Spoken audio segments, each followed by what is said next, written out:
Hello and welcome back to yet another episode of Language Arts C Writing Edition. Some of you will be very familiar with how this is going to go, and some of you are tuning in for the first time. For those of you who are coming back, good to see you again. For those of you who are new, welcome, and I hope you enjoy the adventure today. The topic we're going to be discussing for today's lesson is plotting. You might be very familiar with this shape. Think for a second, what is it? I hope you said it is a plot arc, because that is exactly what it is. Just let's briefly recap the main parts of this arc.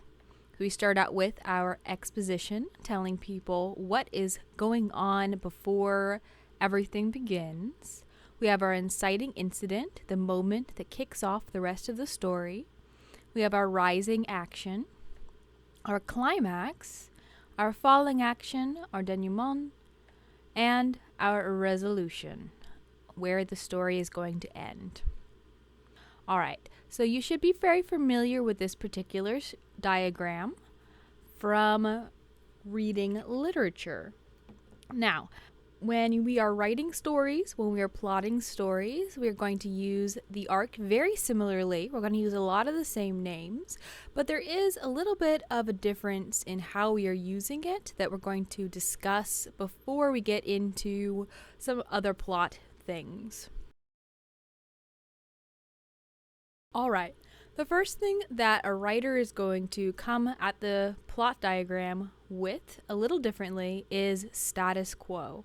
For a writer, and you can use this in your reading as well, in your literature analysis, status quo is the baseline of this graph. I just have a line all the way from one end to the other end. You can see that it goes all the way from the far left at exposition to the far right at resolution, and it is the baseline, the status quo for this story. What that means is this is the life as your main character understands it. It is all the rules that your character thinks that they have to follow or knows they have to follow. It is all of their life experience up until that point. Every lesson that they've been taught, every experience that they have had, all adds up to status quo. This is what we are telling people in exposition. Exposition is showing the audience what status quo is, and that's why it is very important. And it's generally, in a novel, it's the first 10%, normally 10% of the book. And you see that status quo goes all the way through the diagram and ends at resolution, where characters have returned to status quo. They now have a sense of rules. They're going to be new rules, but they have a sense of rules. They have a sense of how the world works, and they are back to everything going like it's supposed to go. All right, now, the first thing that is going to mess up status quo is going to be your inciting incident. The inciting incident explodes the status quo. It puts everything off of trajectory. Up until the moment that the inciting incident explodes on the scene, everything is set to continue along that line of status quo forever, to infinity. But the inciting incident blows all of that off course, and we now have a story. So, the first half, what we call rising action, can also be understood to be moving away from status quo. We are blowing everything off. The character is going off course. They are learning new rules. They are meeting new people. The way that they understand the world has been fundamentally, or is fundamentally, changing. They may be uncovering lies. They may be exploring new places. They may be completely thrown adrift, but either way, they are moving away from everything they knew to be true before the moment of the inciting incident. All of this leads to the climax. So the climax is also the point of no return. Theoretically, until you hit the climax, the character could give up, reject everything new that they have learned and every new experience that they've had before, and crawl their way back to status quo as if nothing had changed. Until the climax, they can decide to go a different way. They can leave their new friends. They can go back home. They can go back to the life that they had before, and everything will be all right. Theoretically, this would be rebuilding what was lost. This could be finding something new. But either way, it is a rejection of everything that they have learned up until that point and a return to the old. Now, if the story does that, it's not really much of a story. You could argue that there's a certain amount of that in a cyclic story, but let's not worry about this for now. Let's just worry about the characters that go ahead and push through the climax, and they are now moving to a new status quo. So this bottom half, the falling action, can be also called a return to status quo. However, things will never be the same. So I've changed the line here. What was status quo is the solid blue line, and this new reality that they have found is now this dotted line. So they're going back to status quo, but it's a new status quo.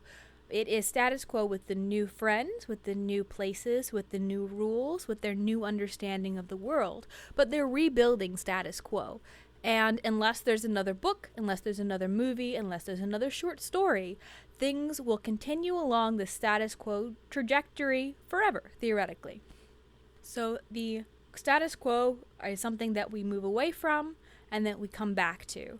But that climax is the point where status quo goes from old status quo, solid blue line, to new status quo, dotted line. And so we can understand this plot diagram as also the relationship that the main character is having with status quo, which is very important when we are crafting a plot. Things have to change. The characters need to learn. They need to grow. They need to decide new things, go new places, find new people, and build basically a new life, even if it is a very short change. Even a short story, this might be one tiny decision. It might be a character deciding where to go to college. It might be a character deciding to buy a new dog. It might be a character deciding to take one way or the other way, to find happiness or to not find happiness. There's all sorts of little tiny things that it can be. Or in large stories, it can be overthrowing the entire kingdom and building a new one, overthrowing a tyrant, and the new status quo is a new government even in place, where there are extremes and then there are very small things, depending on the scope of the story. A trilogy of novels is going to have generally a whole plot arc that goes over the course of all three, where the character goes from one completely different position to the next over the course of the novels. Often it is very dramatic. That is where you get things like whole regime changes in fantasy. And in a short story, it's often something very small. A character learns something new about a friend that changes their perspective of the world and their friendship forever. So that can be very big in your life, but most people might not even notice that that happened to you from the outside looking in. Meanwhile, no one can ignore a regime change, unless you don't know what happens. But theoretically, if you're politically aware and someone has a whole regime change, it tends to make waves. So, this is the first way of understanding the plot diagram that is important for writers to know and is useful for readers to know, but it is essential for writers to know. This relationship of the plot diagram with status quo. Next, back to the plot diagram. There's another way that we can understand this diagram. So, we are going to now talk about tension. I'm going to use the word tension here. Sometimes you could describe it as stakes. What the character will lose if they don't succeed can be described here as tension. And this is what keeps your reader caring. Essentially, this is what keeps your reader caring. And this is why we don't generally have stories where the character gives up, packs up, and returns to their old status quo, because they will lose something if they give up. And the reader watches them struggle through to the climax, and then the falling action, the return to status quo. because they care that the character is struggling towards the new status quo. Without tension, the reader won't care, without the stakes. So we have to know basically what the character could lose. And so with the story, you're going to have the tension go up and up and up and up and up and up and up until it, boom, explodes at the climax. So you have to have the tension continuing to go up. You can't remove the stakes, in other words. The character must have something to lose all the way up until your climax. And then after the climax, tension will go back down. It's falling tension, rising tension until the climax, and then falling tension. Up and then down, away from status quo, back to status quo, rising tension, falling tension, rising action, falling action. There is this upwards and then downwards movement of the character and their experience. So, tension is where sometimes I see less experienced writers handicap their stories, for lack of a better word. They will sometimes, in the very traditional sportsman sense of the word handicap, they might they're tying one of the limbs of their story's tension behind its back, because they'll do something like let the character solve a problem a little too early. This might be resolving the subplot before you've resolved the main plot. And sometimes the subplot, the tension provided by the subplot, is so essential that when you resolve it, the characters lose all of their stakes to solve the main plot, or at least on the reader's perspective. Now, this happens most commonly in my experience with romantic subplots. Sometimes people will have the characters admit that they love each other and they'll be together forever with no problems whatsoever, assuming that they live through the climax. And they'll do it before the climax. And suddenly, a lot of the tension of the story has been removed. That is a climactic moment. That will they be able to talk to each other? Will they be able to understand each other? Will they be on the same page? Will they, etc., etc., etc., is now removed because they're happy and they will be together forever. And presumably, as long as they live through the climax, nothing is going to affect that. So, that is something you have to keep in mind when you are writing a longer work especially, but including a short story, that you must continue to keep the stakes intact and even sometimes make them more serious, more grievous, increase what they have to lose as you reach the climax. And it's only after you've hit the climax that you can let the characters start breathing. Everything is rolling towards its conclusion. That is where everything is just moving back towards the new status quo so much that the reader is going to keep reading even if the characters decide, yes, after we've lived through this terrible battle with the dragon, we admit that we are in love with each other and we never want to leave each other, and the reader has no way to doubt that they will get married at the end of the book and live happily ever after. Even if you do that right after the climax, everything will be fine. If you do that right before the climax and then both characters you're sure are going to be fine, then I don't know. Sometimes I would even stop reading. I'll stop reading the story. I don't care about the dragon anymore because I'm like, well, everything's going to be fine because they already got together. So that's just a very easy for me to pick at example of handicapping your tension. Instead of having your tension at full strength, you've now gone, nope, this arm you have to hide behind your back the entire time you're playing this basketball game. That's a handicap, and you have handicapped your tension before you've hit your climax. So that is something to keep in mind. Rising tension, the stakes have to be continuously high as you go into the climax and then down. Now, I will say, sometimes stakes are not life and death. Sometimes stakes are embarrassment. Sometimes stakes are simply losing the girl or the guy, depending on the story. Sometimes the stakes are people thinking that are realizing that you lied.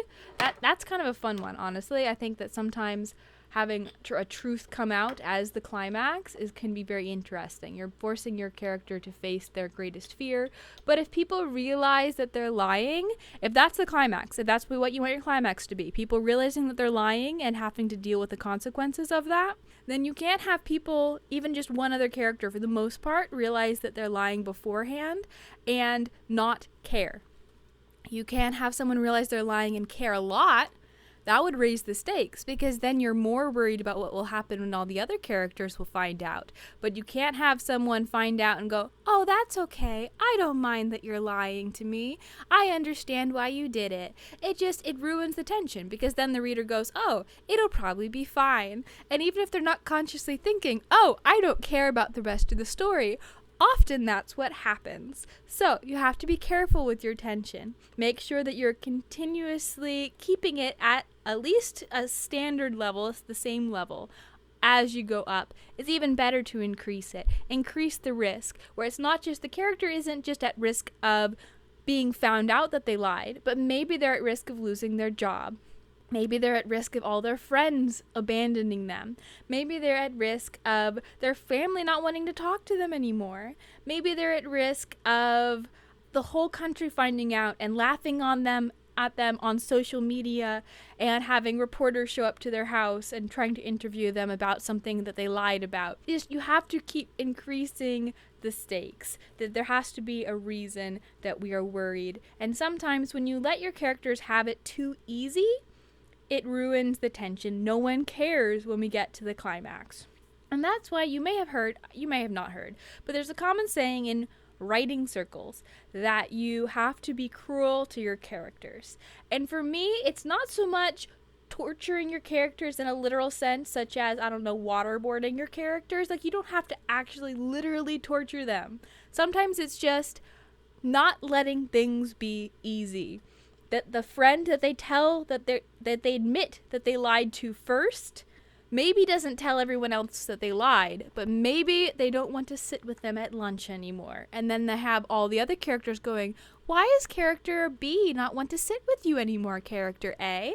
And they can't say without admitting that they're lying. So even if character B keeps the secret, character A still has lost something and is out now even more afraid of their secret being revealed. Tension has gone up rather than being lost. Meanwhile, character B goes, it's alright, I don't mind.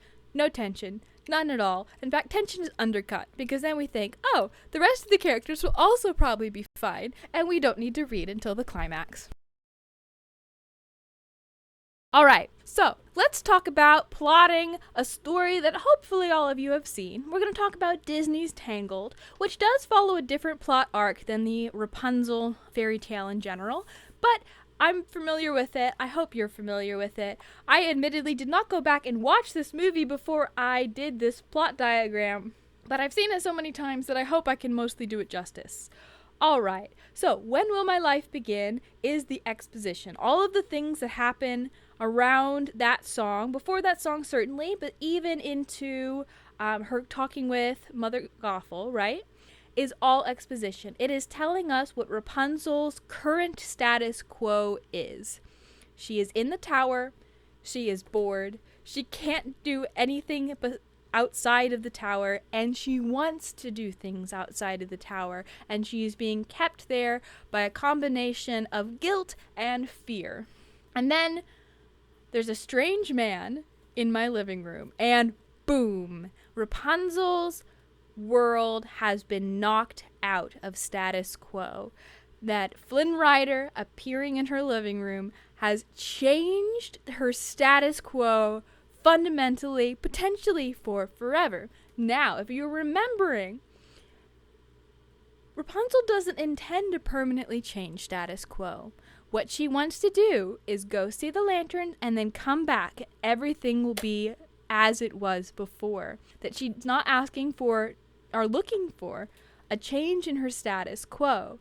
She's just looking for a little adventure. But fortunately for us, that is not how stories work.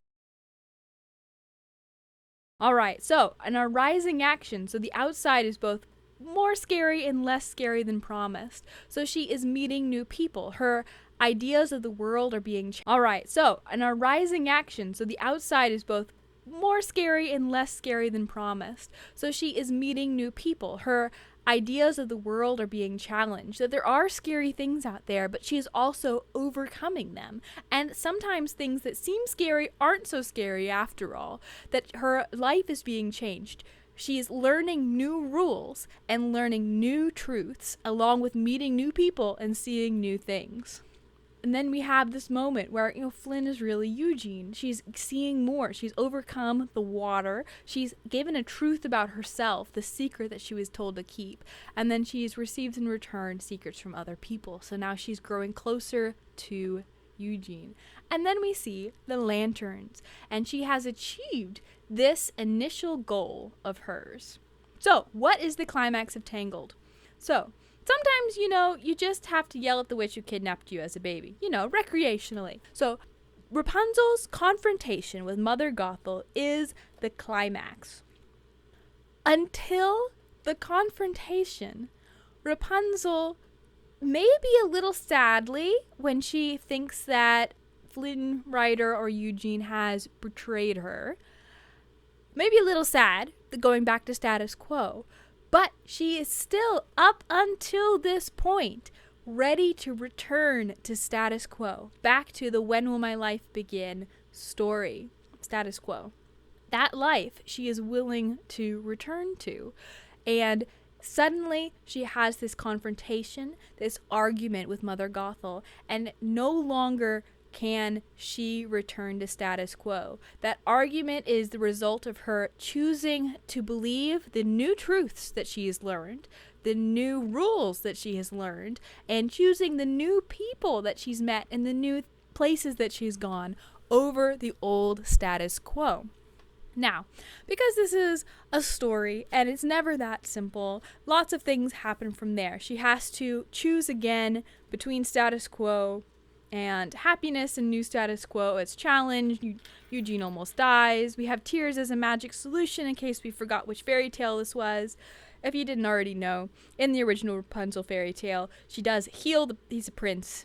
She's not a princess, he's a prince. She does heal the prince with her magic tears. And then our resolution is this group hug between her parents and her and then Eugene. So we have this whole away from status quo climax and then return to a new status quo. And you can see that the old status quo and the new status quo are kind of parallel.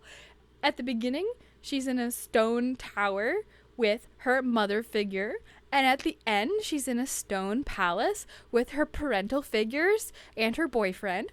And so there's this parallelism that the two different status quos are actually not as different as they seem in their particulars, where she has a new location and a new family and new friends and new truths and new rules, but they all are parallel to the ones that she left behind. And part of this is that it's a children's movie, and so children's movies are meant to be easily understood and easily digestible. And so parallelism, really good for helping with that.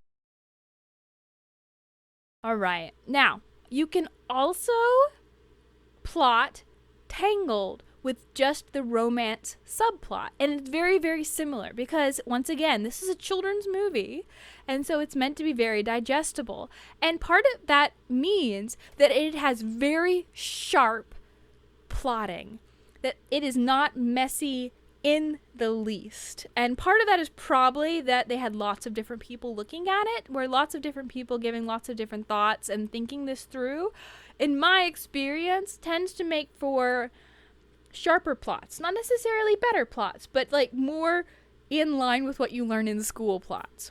All right, so let's actually plot the romance subplot. So it starts the same. When will my life begin? And strange man in my living room. Still the inciting incident for this particular romantic subplot. But then we start doing new things. We start learning new rules as we're meeting this new person and learning new truths. And so this man is sketchy, but there is something about him. So she's starting to question things that she has learned about how scary men are. She's starting to question things in herself about And this is me kind of interpreting the story a little bit. She's learning about him, she's learning about herself. And so Flynn is really Eugene, same thing, and then with an emphasis on masks off, because the ability to see someone for who they really are and love that person is essential in a romance plot. And it is always nice in a romance plot or subplot for there to be a revelation of things that you kept secret or were embarrassed about that are then loved. Lanterns, and then we realize, oh, there's one last mask, there's one last thing that is keeping them apart. And so this is where it is essential to think about tension, because the writers could have let them be happy in this lantern scene if they had their kiss, right? If they had their kiss and everything was fine and dandy, and then, I don't know, maybe Rapunzel was pulled away by Mother Gothel secretly, and then Flynn was caught by, or Eugene was caught by the guards, and she didn't know anything about him leaving, the tension would be less, because that romantic subplot would be done to a certain extent. I mean, we'd be a little bit worried about them getting back together. It wouldn't be the worst thing ever. But because we didn't get the satisfaction of knowing for sure that there'll be a happy ever after, the tension remains. And so that there's one last thing separating them. His ulterior motives for befriending her, of getting the crown back, the tiara back, and then making sure that his partners in crime aren't on his back about it, is still keeping them apart. And so her holding it over his head in order to keep him there is something that she has to let go of. I am choosing to give you the choice to walk away from me, which he is touched by. So she removes that. And then he's like, okay, I need to get my partners off my back so that this isn't about a barrier in our relationship anymore. And of course it doesn't go to plan, but that's an essential part of keeping tension, is that she doesn't know that he meant to come back. And so the watchers, the audience, is not sure if the happy ending will be achieved. We hope, and because it's a Disney movie, we're pretty sure it's going to have a happy ending, but they're still in the heat of the moment, we don't know. And then for the romantic arc, I'm put the climax a little bit later, that I choose you at the cost of everything. And so this still is going to have to do with status quo. And so both of them kind of make this choice where Rapunzel is willing to choose Eugene's life at the expense of her having to return to the old status quo, but with the new knowledge of the rules, which means that she now knows that she's a prisoner, which is a lot more miserable of an experience than being ignorant and happy, even if she was a little bit wistful. And then for him, I am going to choose your freedom and your safety and your security at the cost of my life. Oh my goodness, wonderful. I choose you at the cost of everything. There is no way that they can go back to the status quo in their relationship after that. Honestly, it's better than a kiss. I would take this 100 times over them kissing. It is absolutely gorgeous. That level of devotion and love, it rolls everything over. There's no way they can go back to status quo after that. Even if one of them had actually died, their lives would be forever changed by that experience. There's no way they can shake that off and keep going. If she had healed him and then gone to prison, how would he have felt for the rest of his life? If he had died, really died, not been able to be revived, and she had lived free, how would she feel for the rest of her life? Fundamental change here. Nothing is going back.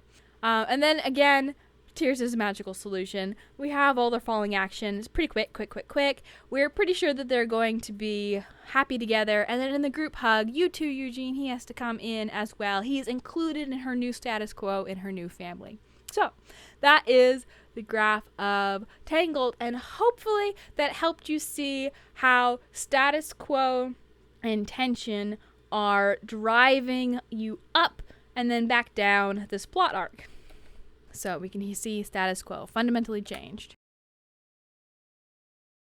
All right, if I were going to plot Tangled out in an outline. Let's say I was going to write the story and I was thinking it up in my head and I chose to use a bullet point outline as a way of plotting it. These are just some important scenes from the movie that I decided to jot down. So they're a little bit more than when we jotted on the graph, but all the ones from the graph are on there as well. So when will my life begin? Exposition, right? Strange man in my living room. Snuggly duckling, chased into the water, Flynn is really Eugene, arrive at festival, lanterns, confrontation with Gothel, choice between Flynn/Eugene's life and imprisonment, Gothel dies, tears as a magic solution, group hug. Yay!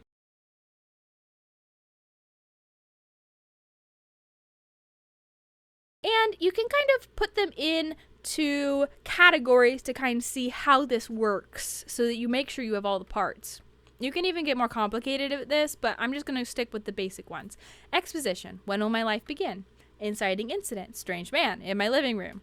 Rising action. Snuggly duckling, chased into the water. Flynn is really Eugene, arrive at the festival. Lanterns. Climax. Confrontation with Gothel. Falling action. Choice between Flynn/Eugene's life and imprisonment. Gothel dies. Tears is a magic solution. Resolution. Group hug. So you can see that we have now fit all of the interesting scenes. I know I skipped scenes, but these are the big ones that stuck out in my head when I was plotting this. We fit all of the major scenes in this long story into the bullet point outline that is organizing them in the same order that they would be in a plot diagram.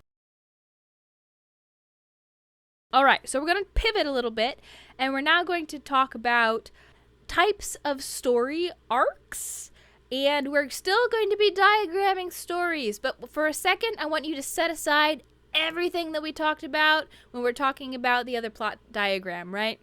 Okay, so on this particular diagram, this graph, right, we are plotting, you can see here, so we have beginning on the far left, end at the far right. The value above is positive value, and then negative value. That's kind of instinctive. And so we are plotting things from left to right in time. So when in the story it takes place. And then as things go up, they are happier. As things go down, they are sadder. Now, the story behind all these particular graphs is that people actually analyzed the word choices in like a bunch of different books and stories to determine whether they tended to use happier words or sadder words. And so basically, then people took that raw data and then they have made these graphs to discuss the different kinds of stories. And so these are emotional arcs. So as I said, throw out that plot diagram. We're not talking about the same kind of graph. We are graphing something totally different. We are graphing how happy a story is versus how sad a story is based on where in the story it is taking place. So let's talk about first the rags to riches story arc. So that is a story that starts out sad and ends happy. This is a very common story arc. So this is a story like I have some examples from the research. So Pride and Prejudice by Jane Austen, Matilda by Ronald Dahl, Holes by Lewis. Actually, I don't know how to pronounce his last name. Sacher? I'm not sure. And so let's look at Matilda, for example. Matilda is a very unhappy little girl at the beginning of the story, and she slowly comes into her own, gains confidence, finds friends, and becomes happier and happier and happier until she's ending at this wonderful place where she has new friends, basically a new family, and she is freed from the tyrannical rule of the principal of the school, right? It starts out kind of sad, kind of miserable, and she ends up happy. Very straightforward, up, up, up, up, up, up, up. So this is, once again, this is describing the emotions of the story, the emotions of the main character, and the emotions of the reader as they go through it. They feel sorry for her at the beginning, and then they enjoy watching her climb out and get better and better and better. So this is a rags to riches story. So from poverty to riches. This is very, very common in stories you will see. All right, so next is the riches to rags story, which is a kind of tragedy, right? So it is a story where someone starts out very happy, very successful, and gets worse and worse and worse and worse and worse. So, we have some examples. Catcher in the Rye by J.D. Salinger, Animal Farm by George Orwell, Catch-22 by Joseph Heller, A Picture of Dorian Gray by Oscar Wilde. So if you think about, I'm going to talk about the picture of Dorian Gray. So Dorian starts out wealthy and successful and with lots of friends and very handsome. Like, that's very significant to the story. Like, normally I don't really care, but he starts out very handsome. All of these are significant. And over the course of the story, he becomes a terrible, terrible person, and he just declines and declines and declines and declines and declines. He starts doing terrible things. He becomes very abusive and mean, and ultimately very ugly. Like, his physical appearance is intentionally used by Wilde as he, like, declines and declines and declines to describe his moral state. So he becomes a worse person and he gets uglier.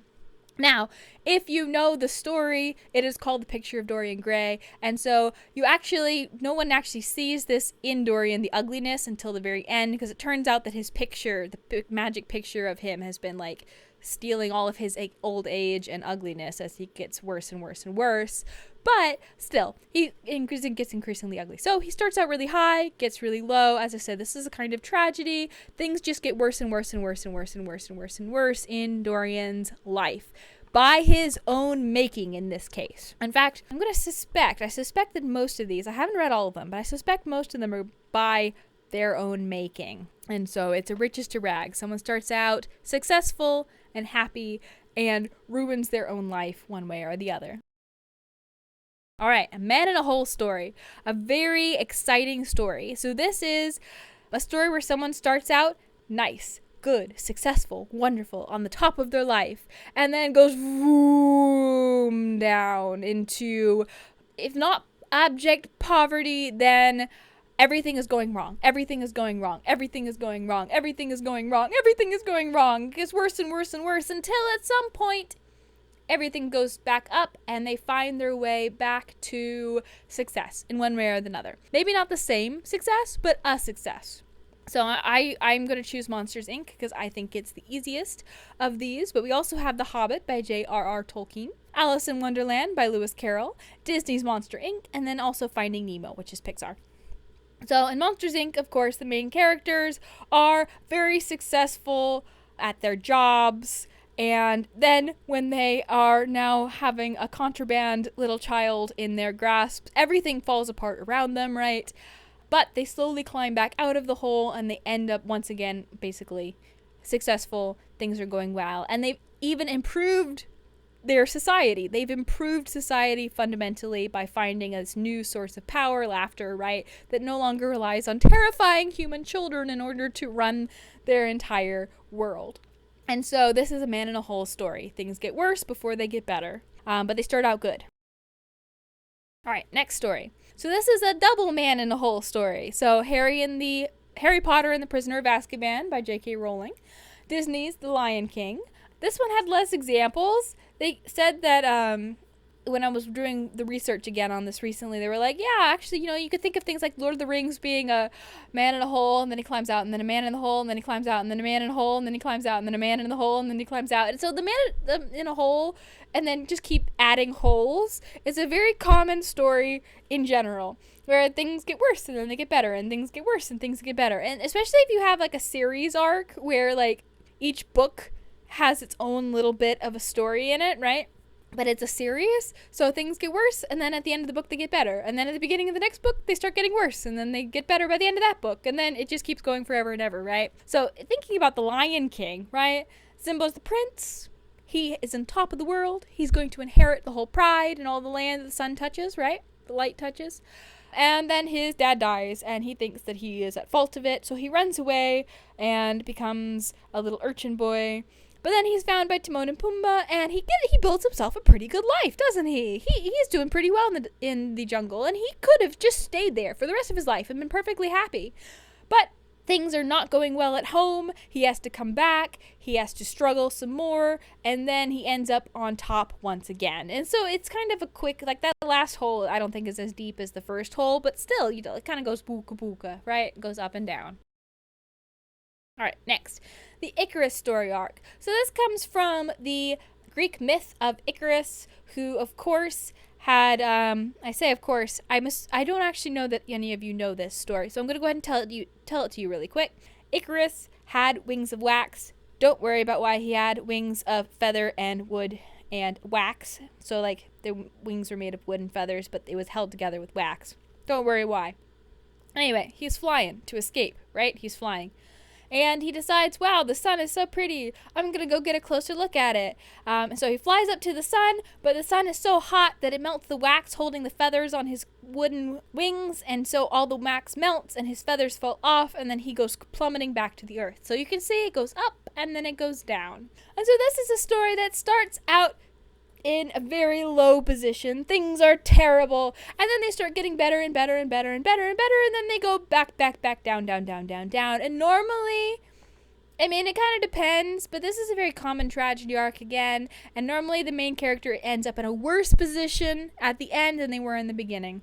So we have The Hunger Games by Susan Collins, Macbeth by William Shakespeare, Great Expectations by Charles Dickens, and The Great Gatsby by F. Scott Fitzgerald. The person who I took all of these little beautiful diagrams from was joking that if it says the great or great something, that you probably are going to assume that it's going to end sad, and it's probably an Icarus story arc. But the important thing is that it starts bad, gets really good in the middle, and then everything goes wrong and everything tumbles down from there. So if you think of Macbeth isn't particularly, well, I mean debatably, he doesn't feel he's particularly powerful or successful or anything. He just kind of feels useless and not so great.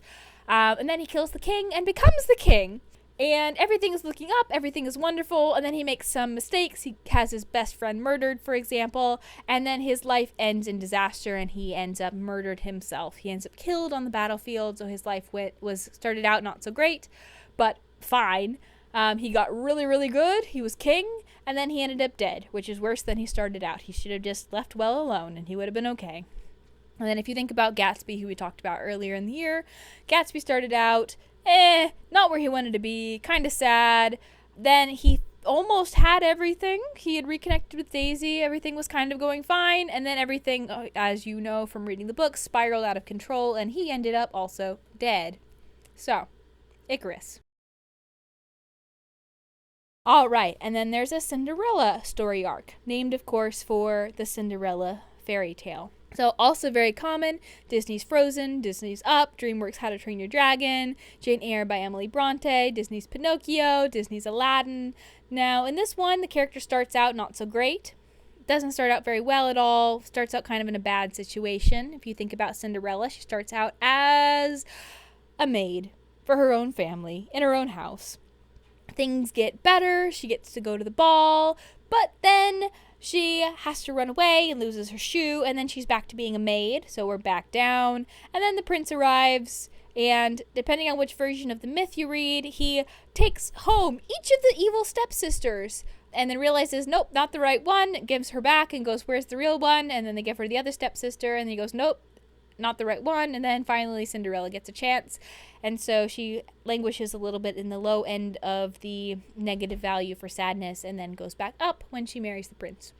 And you can see that in like DreamWorks' How to Train Your Dragon, which is very different plot, of course, from the original like book How to Train Your Dragon, so they do have to say it is the DreamWorks version, where he starts out not very good at anything, right? Kind of useless, feeling bad. He finds a lot of success in what he is doing, but then crashes and burns and has to climb back out of that hole. It's actually been a long time since I watched that particular movie. I thought I had a better grasp on the plot. I kind of do, but I can't remember the details, which is kind of awkward. And then there's the Oedipus story arc. So this is another Greek myth.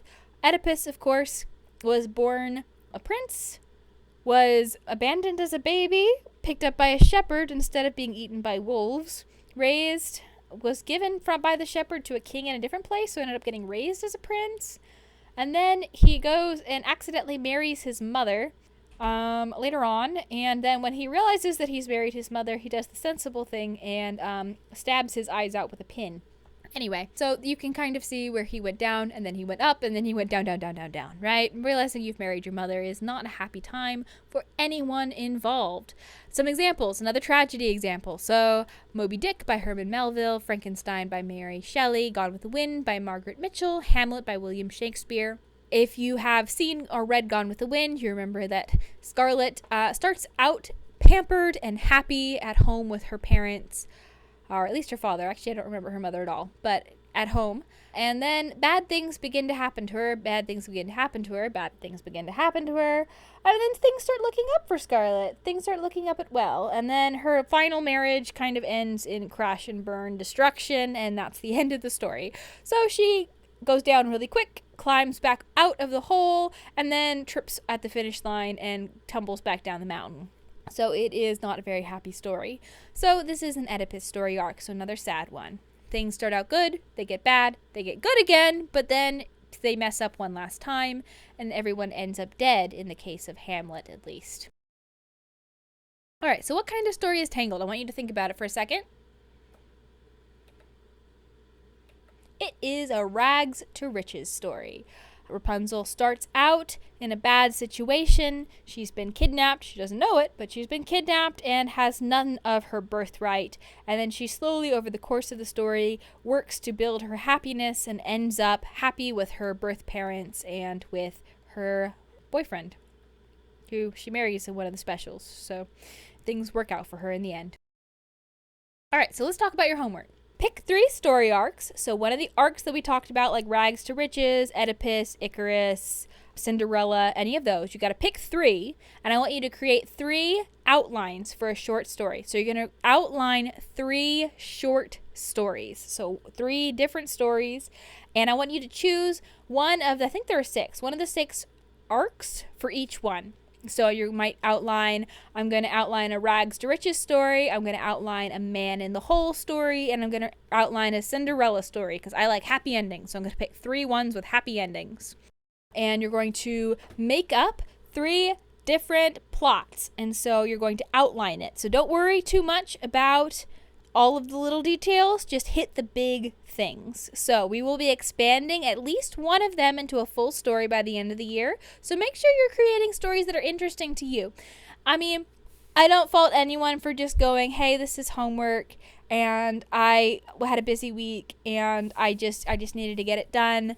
But do try to make at least one of them something that you could potentially fall in love with and have a lot of fun working on and building it into a bigger story later on.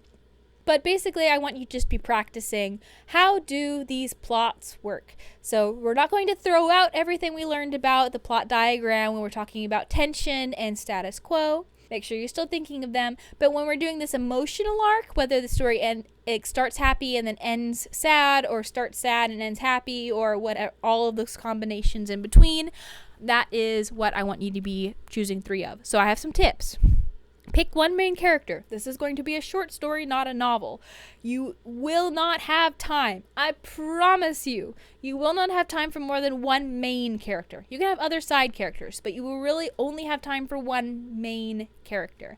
There are generally only a couple scenes in a short story, so you need to make sure that you are able to focus on 1 main character.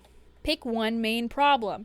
In general, in a short story, 1 character has to solve 1 problem. The more problems you have, the longer the story will take. And that's how you get things like novels, where you have generally one big problem that has lots of little problems connected to it. Frodo just needs to throw the ring into the mountain, right? Into Mount Doom, into the lava.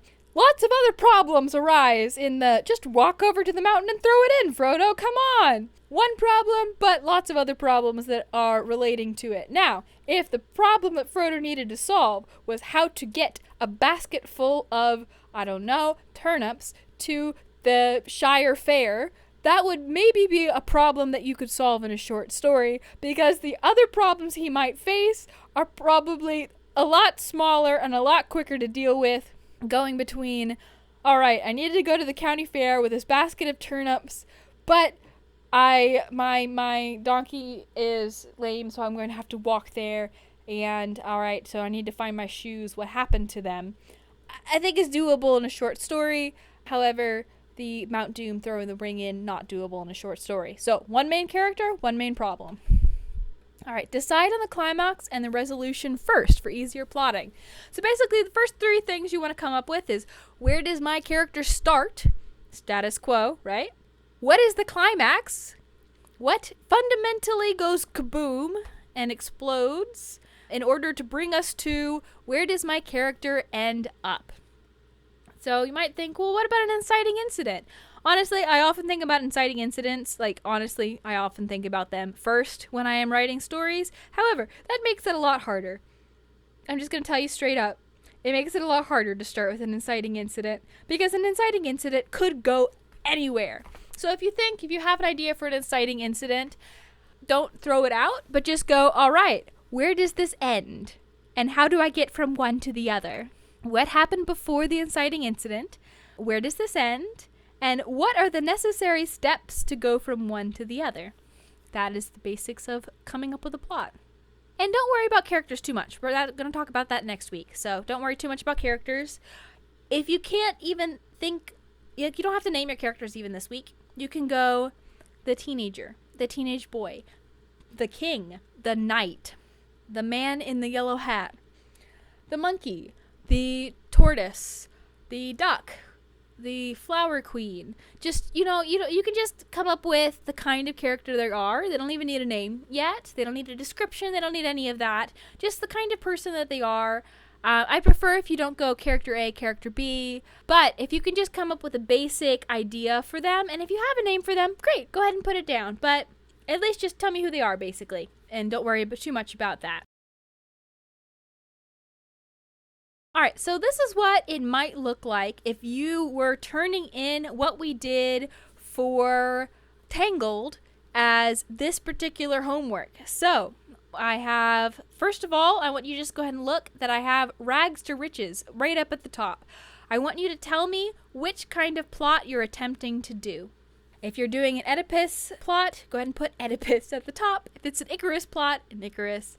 If you're doing Cinderella, a Cinderella, etc., right? So this is a rags to riches as we did, and we're going to, if you look, the bullet points are what we did exactly earlier on in this whole lesson.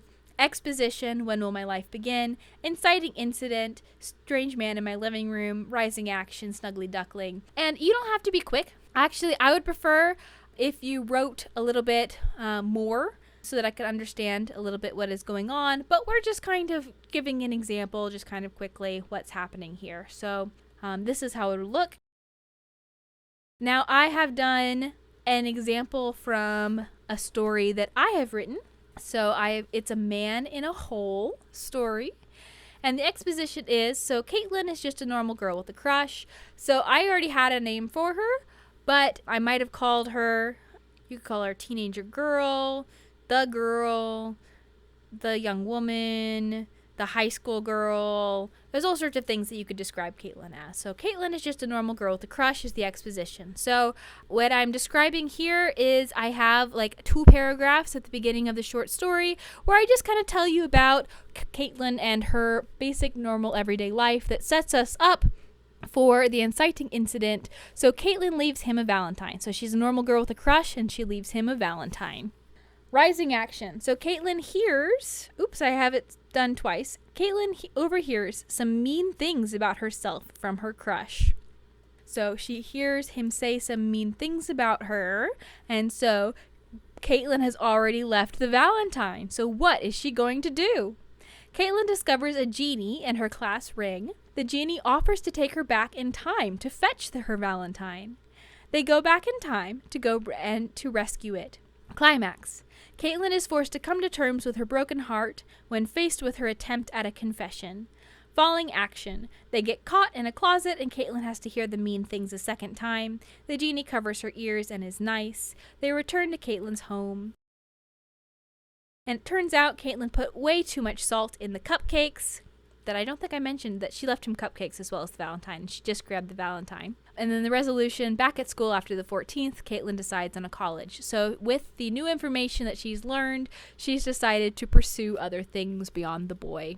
that she has learned something new and she has a new status quo. And because it's just a short story and it's just about a high school girl who finds a genie in her ring, that's the premise, her new status quo isn't very much different from her old status quo. She has just going to school, doing her life, going to college. So, but she's fundamentally changed in that she no longer is living in delusion land, which we establish in our exposition. So she's just a normal girl with a crush, but she is delusional, absolutely delusional about this particular crush. And then the resolution is that the scales have fallen off her eyes. She can see things clearly. She's learned new rules and new truths, and she is looking for new opportunities. She's going to a different college. And so that is the plot for this Man in a Hole. So she starts out in delusion land. She leaves homemade cupcakes and a handwritten Valentine for someone who does not like her and is willing to say mean things about her behind her back. She falls deeply into this hole, and then she spends the rest of the story crawling out, so she has to go back in time and save the Valentine so he doesn't read all of her embarrassing thoughts. And then she crawls back out, and she is happy and okay, and things are going to be all right in her new status quo. So that is an example of the plot, a little bit of description in what's happening so you can kind of see how the story is going to go. All right, and that is it.